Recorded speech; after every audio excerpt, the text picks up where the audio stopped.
Hello everyone, आप सब लोगों का मेरे चैनल बॉटनी सागर में हार्दिक स्वागत है। आज जो मेरा टॉपिक रहेगा वो एल्गी से ही रिलेटेड है और ये लास्ट टॉपिक मैं ले रहा हूँ। इवन इसको मैं लास्ट में भी आपको एक बार कराऊंगा कि life cycle pattern in the case of the plant.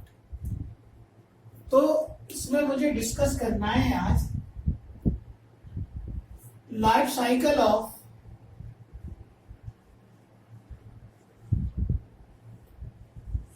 Algae. Algae की लाइफ साइकिल के बारे में समझना है हमें अच्छे से, और आपको ये ध्यान देना है कि प्लांट्स हम पढ़ रहे हैं और प्लांट्स को 5 ग्रुप में हमने डिवाइड किया हुआ है। इवोल्यूशनरी सीक्वेंस भी यही है कि एल्गी से डेवलप हुए, ब्रायोफाइट्स से डेवलप हुए, टेडोफाइट्स से डेवलप हुए, जिम्नोस्पर्म एंड फाइनली डेवलप हुए एंजियोस्पर्म। तो ये सीक्वेंस है। अब यहाँ आपको समझना है कि प्लांट की 2 जनरेशन होती है। एक जनरेशन को बोलते हैं गैमीटोफाइट और एक जनरेशन को बोलते हैं स्पोरोफाइट। क्लियर? अब यहाँ पर आपको थंब रूल ये लर्न रखना है कि गैमीटोफाइट प्लांट की वो जनरेशन है जो गैमीट बनाती है और ऑलवेज हैप्लॉइड होगी, while sporophyte is those generation of the plants that always diploid, जो डिप्लॉयड होगी ऑलवेज डिप्लॉयड रहेगी। और इससे बनने वाली जितनी भी स्टेजेस हैं, जितने भी स्ट्रक्चर्स हैं, सभी डिप्लॉयड नेचर वाले होंगे।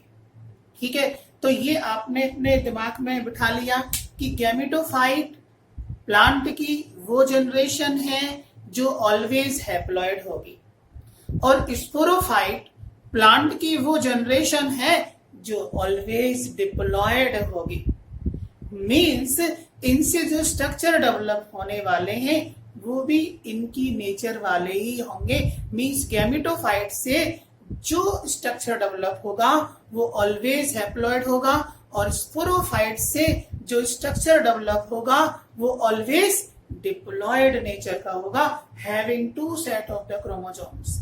अब यहाँ पर 5 ग्रुप की मैं बात करूं तो एल्गी के केस में, ब्रायोफाइट के केस में जो मेन प्लांट बॉडी है वो हैप्लॉयड होती है।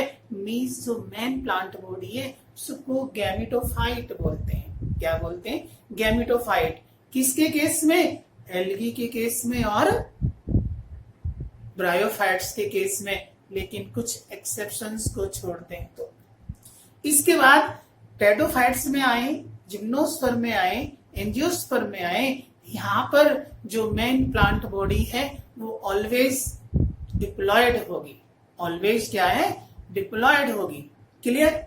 अब जैसे कि मैं ये बात कर रहा हूं, एल्गी के केस में बात कर रहा हूं या ओवरऑल बात कर रहा हूं, जैसे मैं यहाँ ये कह रहा हूं कि गैमेटोफाइट,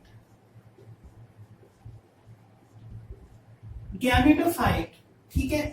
एल्गियों में ये क्या है? ये मेन प्लांट बॉडी है एल्गी के केस में। और जो ऑलवेज हैप्लॉयड होगी, जो ऑलवेज क्या है? हैप्लॉयड होगी। ठीक है। अब ये जो गैमेटोफाइट है, मेन प्लांट बॉडी है, इट अंडरगो गैमेटोजेनेसिस। गैमेटोजेनेसिस होगा और गैमेटोजेनेसिस के लिए यहाँ पे क्या है? माइटोसिस का होना जरूरी है। क्लियर है ना? तो गैमेटोजेनेसिस होगा। और इवन आप यदि देखें गैमेटोजेनेसिस पर्टिकुलर सेक्स ऑर्गन्स के अंदर होगा। और इवन हम जानते हैं कि यहाँ पर जो मेल सेक्स ऑर्गन होंगे उनको हम एंथ्रिडिया बोलते हैं, एंथ्रिडियम बोलते हैं। फीमेल सेक्स ऑर्गनों को आर्किगोनियम बोलते हैं। क्लियर है ना? या ओगोनियम बोल देते हैं। अब गैमेटोजेनेसिस के लिए यहाँ पे क्या है? माइटोसिस होगा। ठीक है। और माइटोसिस आप जानते हैं इक्वेशनल डिवीजन है, क्योंकि इसमें जो डॉटर सेल्स में क्रोमोसोम्स का नंबर जो होता है वही जो पेरेंट सेल के अंदर होता है। अब गैमेटोजेनेसिस के थ्रू क्या होगा, गैमेट्स फॉर्म बनेंगे, गैमेट्स फॉर्म होंगे, फीमेल गैमेट बनेगा, मेल गैमेट बनेगा।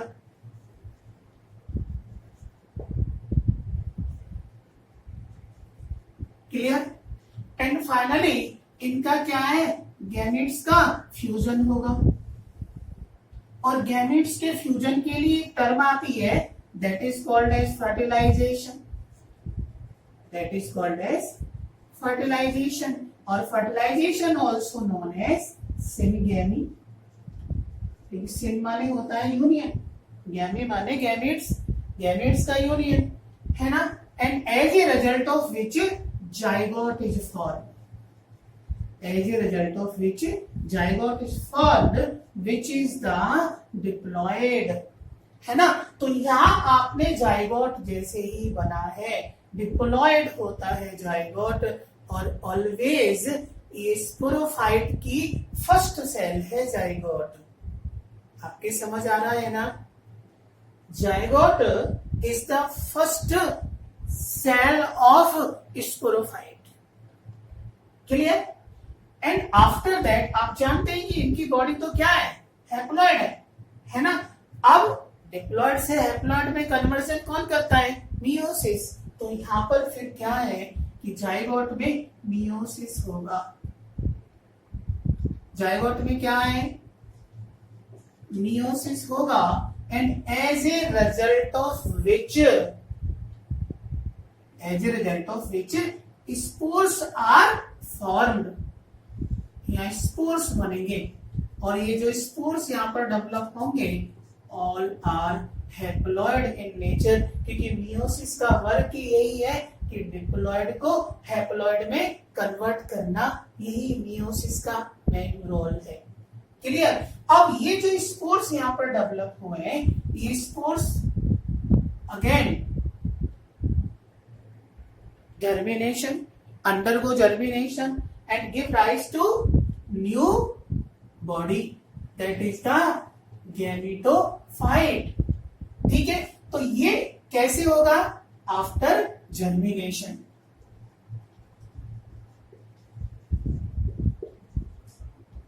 है ना। इवन स्पोर्स स्पेसिफिक स्ट्रक्चर्स के अंदर डेवलप होंगे, और डेवलप होने के बाद getting favorable condition they start germination and give rise to new body, that is the gametophyte, main plant body है। ठीक है, बात आपकी क्लियर हो रही है। तो यहाँ पर एल्गी के केस में आप देखें कि जो हैप्लॉइड फेज है वो डोमिनेंट है। आप देख रहे हैं ना, गैमेटोफाइट, हैप्लॉइड, फिर गैमेटोजेनेसिस, फीमेल मेल गैमेट्स, ये दोनों क्या है, हैप्लॉइड। ठीक है। इसके बाद में यही केवल आप समझ सकते हैं इतना स्ट्रक्चर ही क्या है, डिप्लॉइड फेज में आता है। समझ गए ना, यही डिप्लॉइड फेज है इसका, बाकी तो क्या है, हैप्लॉइड है। इस टाइप की लाइफ साइकिल को हम हैप्लॉन्टिक लाइफ साइकिल बोलते हैं। क्लियर, बात समझ में आ रही है ना आपकी। तो this type of life cycle is known as haplontic type of life cycle. और इस लाइफ साइकिल को ज्यादातर एल्गी फॉलो करते हैं, लेकिन कुछ एग्जाम्पल जो एनसीईआरटी में गिवन है वो आप लिख सकते हैं। वॉलवॉक्स कॉलोनियल एल्गा है ना। वॉलवॉक्स के साथ फिर आ जाता है spirogyra,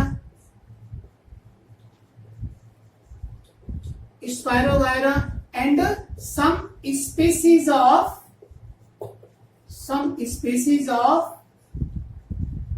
Chlamydomonas. So haplontic type of life cycle, इसका आप कंसेप्ट समझ गए ना। क्लियर। एक बार और मैं आपको बता देता हूं कि प्लांट के लाइफ के अंदर 2 जनरेशन होती एक को गैमेटोफाइट बोलते हैं, एक को स्पोरोफाइट बोलते हैं। क्या बोलते हैं? स्पोरोफाइट बोलते हैं। Clear? Gametophyte always haploid nature की होती है, ठीक है। और इस गैमेटोफाइट के अंदर डिफरेंट टाइप के सेक्स ऑर्गन डेवलप होते हैं और उन सेक्स ऑर्गन के अंदर गैमेटोजेनेसिस प्रोसेस चलता है, जिसके रिजल्टेंट से क्या है? गैमीट फॉर्म होते हैं। क्लियर? यहाँ female gamete male gamete form हो गए, हैप्लॉइड नेचर के होंगे, and as a result of which both are fuses, है ना। They may be outside, they may be inside, and this fusion is known as fertilization, that is also known as synegamy, as a result of which zygote is formed which is diploid in nature, ठीक है। तो यहां आप ये समझ सकते हैं कि जो जाइगोट है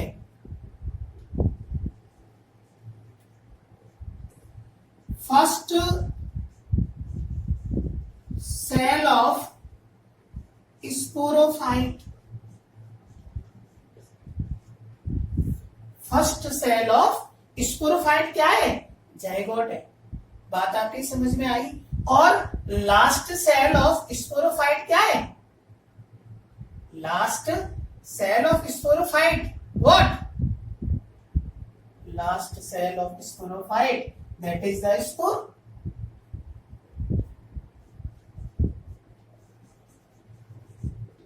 लास्ट सेल ऑफ स्पोरोफाइट क्या है? स्पोर। और फर्स्ट सेल ऑफ स्पोरोफाइट क्या है? जाइगोट। क्लियर?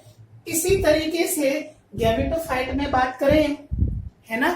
गैमेटोफाइट में जो फर्स्ट सेल है गैमेटोफाइट में, वो क्या है? Name the first cell of gametophyte. तो first cell of gametophyte that is called as spore. Clear? तो first cell of gametophyte spore, and last cell of gametophyte what? Last cell of gametophyte that is gametes.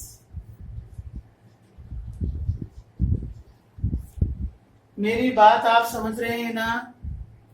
तो यहां आपको confuse होने की जरूरत नहीं है, क्योंकि माइंड में आता है अरे फर्स्ट सेल ऑफ गैमेटोफाइट क्या?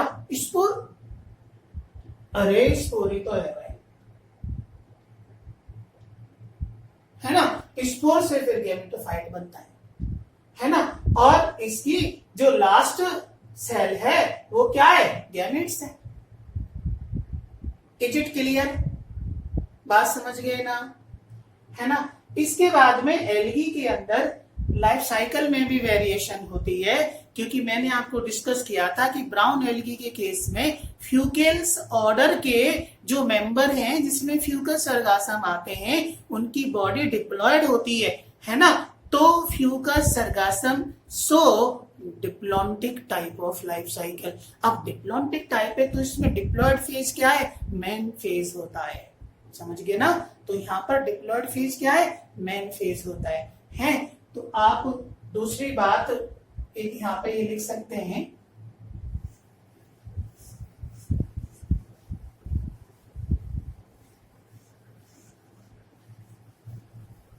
कि few algae show the diplontic type of life cycle. Few algae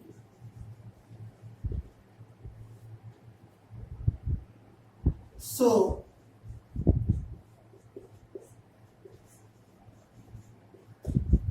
diplontic type of life cycle.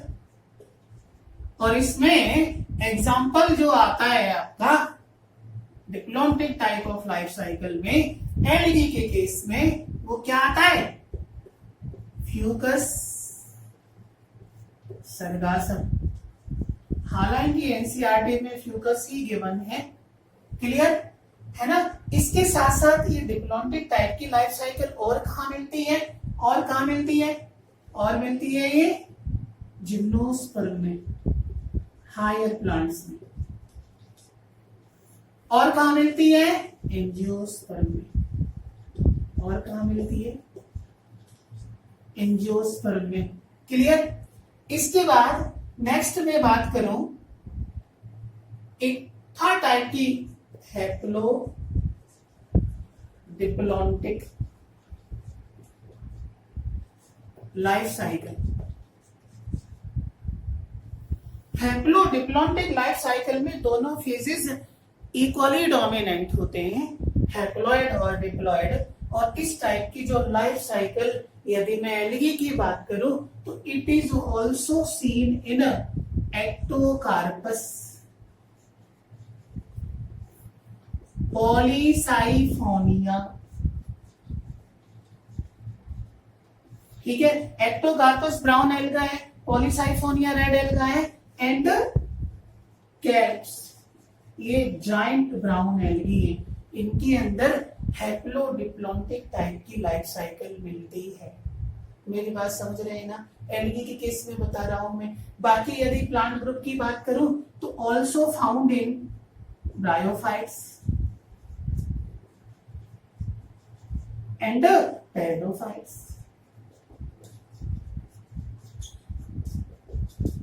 And pteridophytes. तो इसके बारे में आपने देखा है ना। तो एक बात और आप सुन लीजिए कि यहाँ पर मैं बता रहा हूं कि प्लांट की there are two generations, one is gametophyte and other is sporophyte. ठीक है, और ये दोनों जनरेशन एक दूसरे में कन्वर्ट होती रहती है। ये दोनों जनरेशन, आप ये मानो कि ये दोनों जनरेशन एक दूसरे में क्या है? कन्वर्ट होती रहती है। ठीक है, मीन्स गैमेटोफाइट से स्पोरोफाइट और स्पोरोफाइट से gametophyte, and this phenomena is known as alternation of generation. तो इसी को ही क्या बोला जाता है बच्चों? Alternation of generation. Alternation of generation meaning पीढ़ी एकांतरण। मेरी बात समझ गए ना? है ना? तो गैमेटोफाइट का स्पोरोफाइट में बदलना और स्पोरोफाइट का अगेन गैमेटोफाइट में बदलना, that process is known as alternation of generation. हालांकि इस चैप्टर का ये लास्ट हेडिंग है एनसीईआरटी में, वहां पर भी मैं एक बार आपको डिस्कस कराऊंगा, लेकिन यहाँ पर आपको यही समझना है कि प्लांट की लाइफ में दो जनरेशन होती है, एक को गैमेटोफाइट बोलते हैं, एक को स्पोरोफाइट बोलते हैं। क्लियर? अब यहाँ पर गैमेटोफाइट प्लांट की वो जनरेशन है जो गैमीट बनाती है। क्लियर? नाम से ही पता लग रहा है गैमीटोफाइट। गैमीटो माने gamete, fight means plant, means plant की वो जनरेशन जो गैमीट फॉर्म करती है ऑलवेज हैप्लॉइड नेचर की होती है, और स्पोरोफाइट प्लांट की वो जनरेशन जो स्पोर फॉर्म करती है। मेरी बात समझिए ना? थोड़ा सा गैमीट और स्पोर में आप थोड़ा डिफरेंस यहाँ पे देख लीजिए। देखो, गैमीट्स के लिए क्या है कि they should fuse with another gametes to form zygote, जबकि स्पोर में क्या है कि spores independently germinate to form sporeling. मेरी बात समझे ना आप? गैमेट्स का फ्यूजन दूसरे गैमेट्स के साथ होना जरूरी है, जबकि स्पोर इंडिपेंडेंटली क्या है? जर्मिनेट हो जाते हैं। मेरी बात समझ में आई आपके? दूसरी बात हम ये लिख सकते हैं कि गैमीट के केस में only participate in sexual reproduction. Gamete always sexual reproduction में क्या है? पार्टिसिपेट करते हैं। जबकि हम स्पोर की बात करें तो spore participate in both asexual and sexual reproduction. मेरी बात समझ रहे हैं ना? कि स्पोर दोनों में पार्टिसिपेट करते हैं, एसेक्सुअल रिप्रोडक्शन में भी और सेक्सुअल रिप्रोडक्शन में भी। जो स्पोर्स एसेक्सुअल रिप्रोडक्शन में पार्टिसिपेट करते हैं उनको क्या बोला जाता है? माइटोस्पोर्स बोला जाता है। क्यों? क्योंकि ये माइटोसिस डिवीजन के थ्रू डेवलप हुए हैं, और जो स्पोर मियोसिस के थ्रू डेवलप हुए हैं उनको क्या बोल देते हैं? मियोस्पोर्स बोल देते हैं। क्या बोल देते हैं? मियोस्पोर्स बोल देते हैं। जनरली स्पोर्स के थ्रू जो रिप्रोडक्शन है वो दोनों टाइप का होता है, एसेक्सुअल भी, सेक्सुअल भी, और मेनली स्पोर्स के थ्रू आपको रिप्रोडक्शन देखने को मिलेगा बैक्टीरिया में, एल्गी में, फंजाई में, है ना, और प्लांट्स में आपको स्पोर के थ्रू ही रिप्रोडक्शन देखने को मिलेगा। इसका मतलब हम ये कह सकते हैं कि plants reproduce through spores, animals do not produce spores, animals spore produce नहीं करते। क्लियर?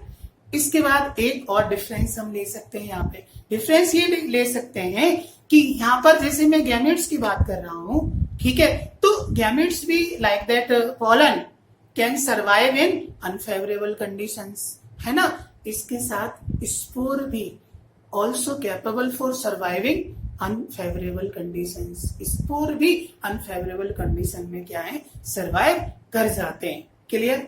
इसके बाद और एक डिफरेंस हम ले सकते हैं, क्या ले सकते हैं कि gametes can be divided into anisogamy and isogamy type. मैंने आपको सेक्सुअल रिप्रोडक्शन में बताया था कि on the basis of size of fusing gametes, ठीक है, आइसोगेमी में फ्यूजिंग गैमेट्स का साइज सिमिलर होता है, एनाइसोगेमी में डिसिमिलर होता है ना। लेकिन यहाँ पर क्या है कि मैं बात करूं आपको कि spores producing vascular plants, spores producing vascular plants, that is pteridophytes, gymnosperm, angiosperm, can be divided into homosporous and heterosporous। मेरी बात समझ रहे हैं ना? होमोस्पोरस का मतलब है produce same type of the spores, और हेटेरोस्पोरस का मतलब क्या है, produce different type of the spores. Clear? अब यहाँ आप ब्रायोफाइट्स में देखेंगे, ब्रायोफाइट्स ऑल आर है होमोस्पोरस, है ना, जबकि टेडोफाइट्स में आप जाएंगे, टेडोफाइट्स में भी मोस्टली होमोस्पोरस है, लेकिन कुछ हेटेरोस्पोरस भी होते हैं, हेटेरोस्पोरी शो करते हैं। क्लियर? इसके बाद हेटेरोस्पोरी जिम्नोस्पर्म और एंजियोस्पर्म में तो कॉमनली आपको देखने को मिलती है। मेरी बात आप समझे?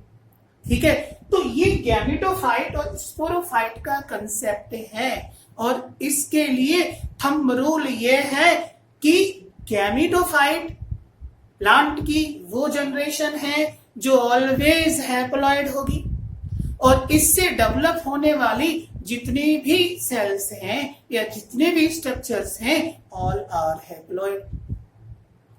क्लियर? इसके बाद दूसरी जनरेशन स्पोरोफाइट होगी, ये जनरेशन ऑलवेज स्पोर्स बनाएगी, और ये ऑलवेज डिप्लॉयड नेचर की होती है ना, स्पोरोफाइट। तो गैमेटोफाइट का स्पोरोफाइट में चेंज होना, और सॉरी, स्पोरोफाइट का गैमेटोफाइट में चेंज होना क्या है, अल्टरनेशन ऑफ जनरेशन है ना।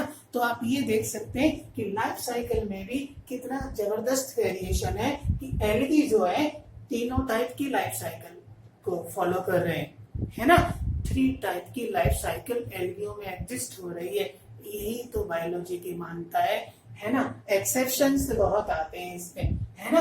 एल्गी में आपने देखा कि हैप्लॉन्टिक टाइप की लाइफ साइकिल है, volvox, spirogyra, some species of chlamydomonas में देखने को मिलती है। इसके बाद डिप्लॉन्टिक टाइप की लाइफ साइकिल है ना, ये फ्यूकेल्स ऑर्डर के मेंबरों में देखने को मिलती है। इसमें एग्जांपल फ्यूकस, सर्गासम मैंने बताया था। इसके साथ साथ ये जिम्नोस्पर्म और एंजियोस्पर्म में भी देखने को मिलती है, और फिर लास्ट में हैप्लोडिप्लॉन्टिक टाइप की लाइफ साइकिल है, ये भी कुछ एल्गियों में मिलती है, like that Ectocarpus, Polysiphonia and kelps. Clear? और साथ में ये ब्रायोफाइट्स और टेडोफाइट्स में भी देखने को मिलती है। तो प्यारे बच्चों, आप पढ़ते रहें बहुत अच्छे से, और अब मेरा जो कमिंग लेक्चर होगा वो ब्रायोफाइट्स से रिलेटेड होगा।